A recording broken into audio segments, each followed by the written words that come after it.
It could be argued that humanity's greatest power is in groups. Groups are transforming the world before our eyes, and when they go dark, it can be catastrophic.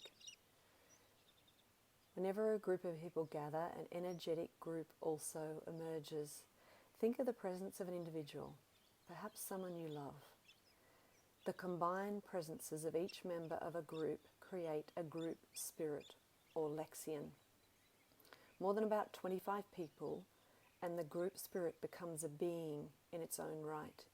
It gains independence from the mental and emotional landscape of its founder and stable enough to remain in form even if key individuals leave or major roles are adjusted.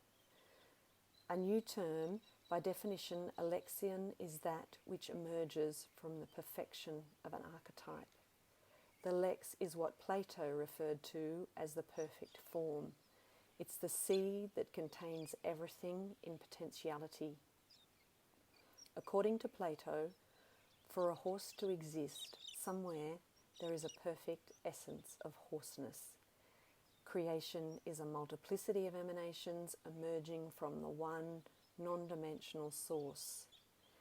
Between physical creation and the one, Plato describes levels of consciousness as intelligible realms. So what does this have to do with groups? When a founder wants to start an organization, they search inside for an idea, directed by the qualities within their heart, perhaps love, joy, fear, or greed.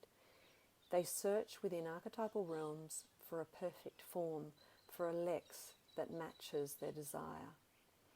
When the founder's will finds the perfect idea, there is an ignition, the beginnings of emanation. The lexion emerges as the founders align with the qualities of the lex. It is the heart of the organization.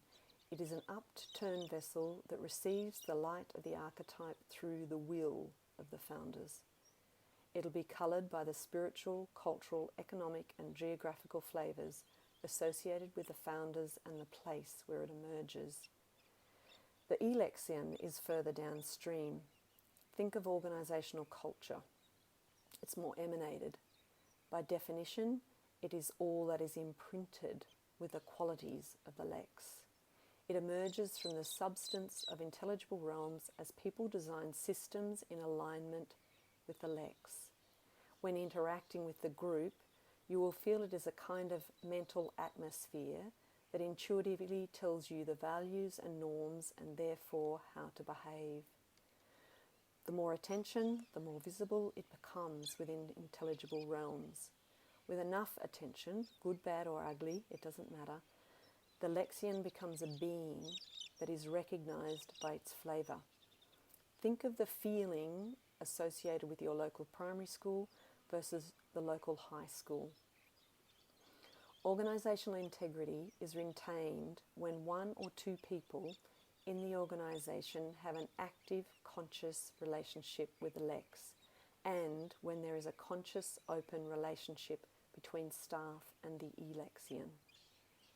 Without one or two people conscious of the lex, over time directives will begin to move away from the life and clarity of archetypal realms, and the elexion will become downturned, bureaucratic and dysfunctional, and staff will be aligned with personal, financial or managerial type agendas.